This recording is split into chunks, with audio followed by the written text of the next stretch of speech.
Bonjour à toutes et à tous. Je suis désolé de ne pas être aujourd'hui à Strasbourg. Je devais malheureusement me rendre à Riga afin de signer un partenariat Erasmus. Je suis maître de conférence en géographie et directeur du campus de Caen de Sciences Po Rennes, qui est dédié aux transitions, au dialogue territorial et à l'Europe du Nord. J'y ai fondé un master consacré aux stratégies innovantes des territoires urbains. Mes étudiants ont dans ce cadre l'occasion de travailler au sein d'un programme pédagogique franco-nordique et de répondre à des commandes opérationnelles provenant d'acteurs locaux scandinaves.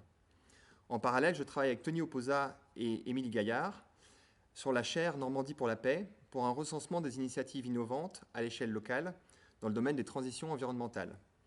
L'attention portée au centre et à la centralité a été particulièrement aiguë et intéressante dans les villes nordiques que j'ai pu étudier.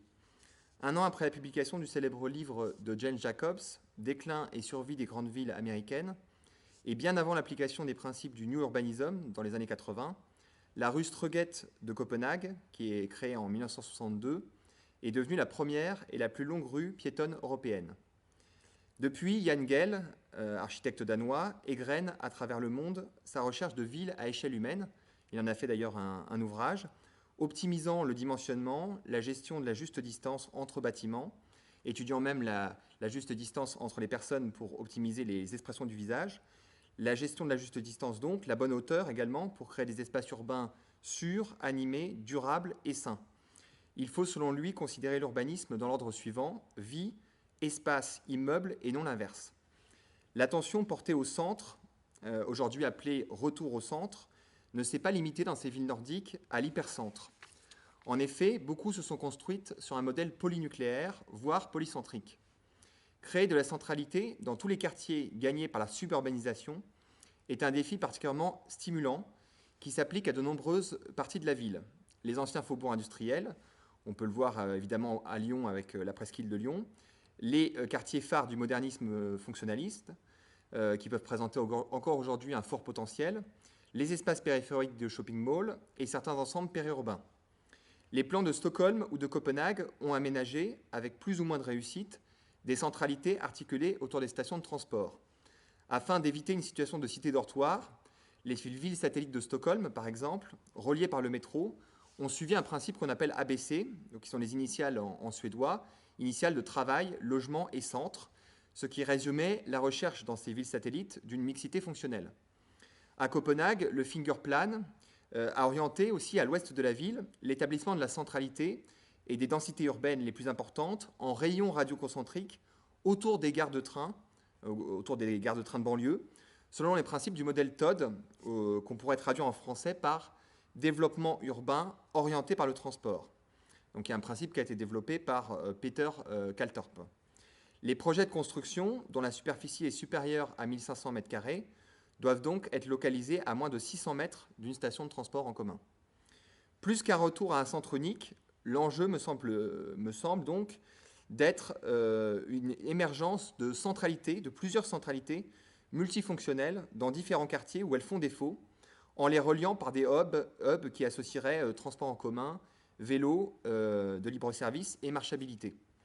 Les centralités adoptent aujourd'hui des traits volontiers linéaires, comme pour remplacer les anciennes voies par des cheminements piétons et cyclistes, et pour créer du lien entre les quartiers et de l'inclusion sociale.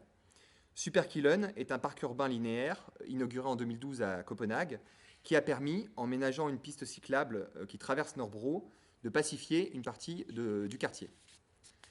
La création de ces nouvelles centralités, tout comme le renforcement de l'hypercentre, sont régulièrement évaluées à l'aune d'un débat sur la notion de masse critique.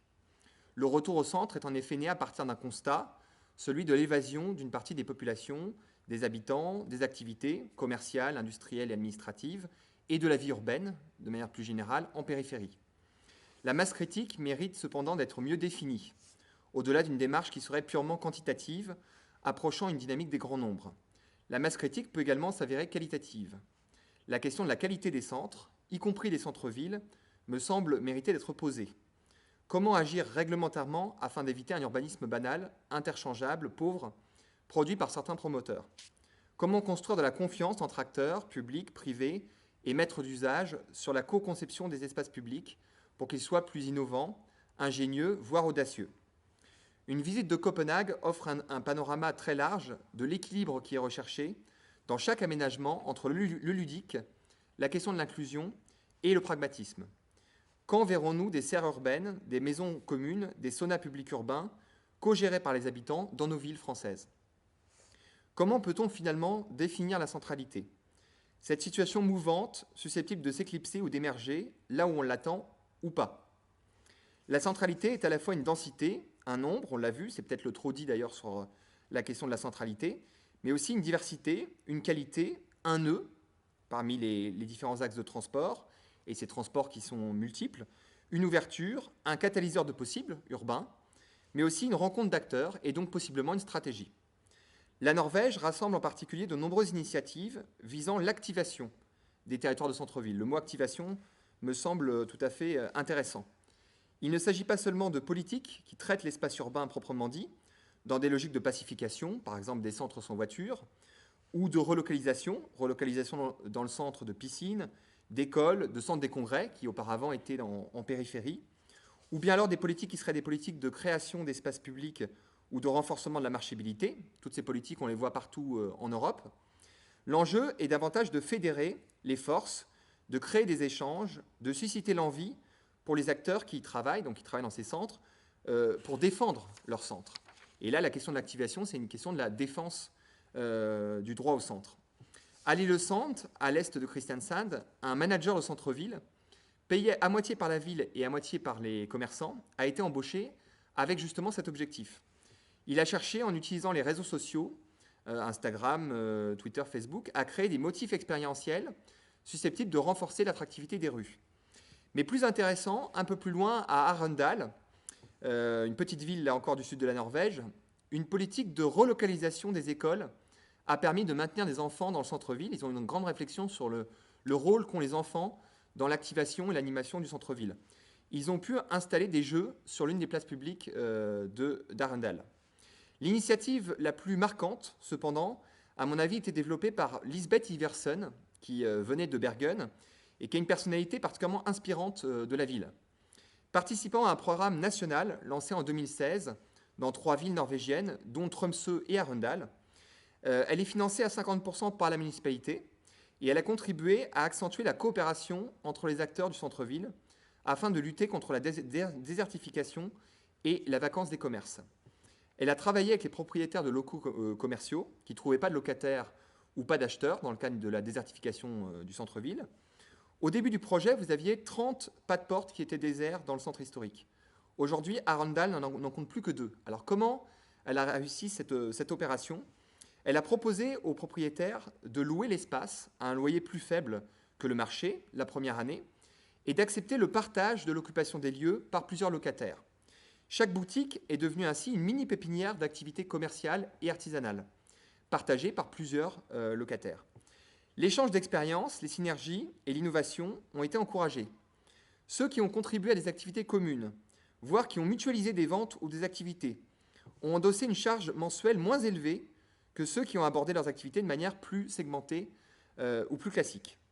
Au cœur des rues commerçantes, une maison commune a permis de valoriser les artisans et commerçants de la ville avec des expositions qui associent également des personnes hospitalisées.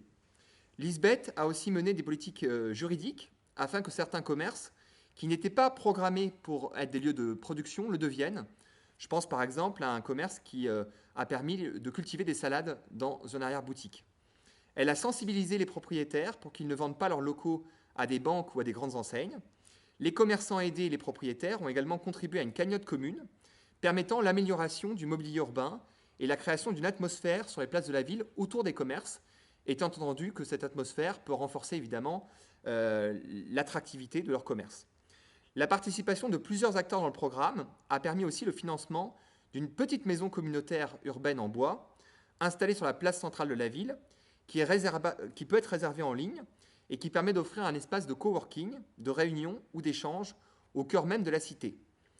Le retour au centre, au pluriel, est donc une dynamique multipartenariale et qui entraîne la ville dans son ensemble.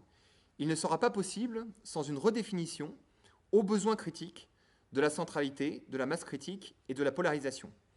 Je vous remercie pour votre attention. N'hésitez pas à échanger ultérieurement par mail et je vous souhaite des ateliers prolifiques et une bonne journée. Merci beaucoup.